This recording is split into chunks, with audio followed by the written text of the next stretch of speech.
भारत का उपराष्ट्रपति पद पे 2-2 बार रहेगा और उतरती कहता है मुझे डर लगता है। ये ब्लैकमेलिंग माइनॉरिटी के नाम पे नहीं चलेगी और ये साफ होना चाहिए। 2021 में ये साफ होना चाहिए। अभी मैं आपके आयोजकों के बीच में कोई साहब थे, उनसे बात कर रहा था। आपके पास तो लॉजिक भी है, तथ्य भी है, सिर्फ इमोशनल भावनात्मक बात नहीं कहना चाहता मैं आपसे। ये जैसा भी संविधान है सब जानते हैं, लेकिन हमारे यहां शायद लोग इग्नोर करने की आदत है या किसी कंट्रोवर्सी में ना हम पड़े, इससे भी हमें बचने की आदत है। और जिनसे अब आप बचने की कोशिश कर रहे हैं वो आपके दरवाजे पे आके खड़े हो गए हैं। आप बताएं, 50 बार में कुछ लोग,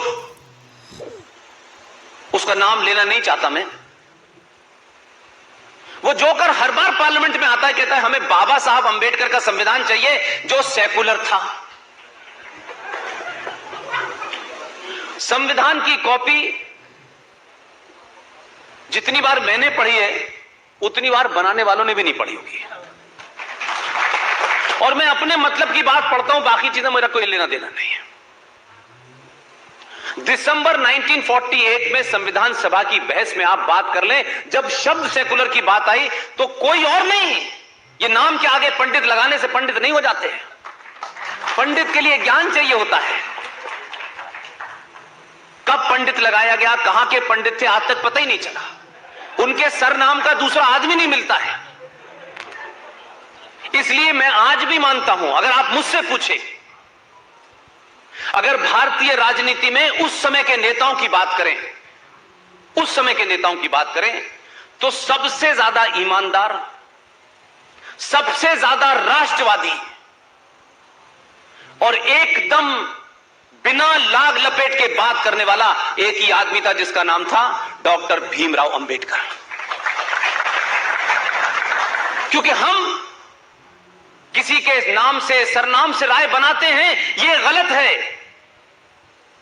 इसलिए उनके नाम के आगे कुछ लगाता, इसलिए वो विजनरी हो गए। और B.R. अंबेडकर जो सच में विजनरी था, उसको इस देश ने छुपा दिया। यह आज भी किसी नेता में कहने की हिम्मत नहीं है। वो तो किसी पार्टी के हो सकते हैं, लेकिन वोट मांगने नहीं गए।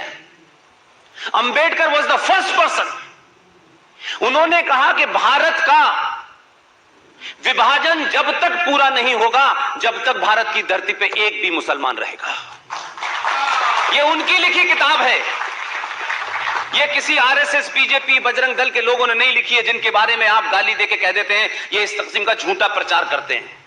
इस किताब में जितनी बेबाकी से उन्होंने चीजें कही हैं, दिसंबर 1948 की आप कॉन्स्टिट्यूशन की जो जितनी बहसें उसे पढ़ लें, एक एक बात पे वो आदमी इतना बड़ा राष्ट्रवादी नजर आता है कि मुझे दूसरा नजर नहीं आता।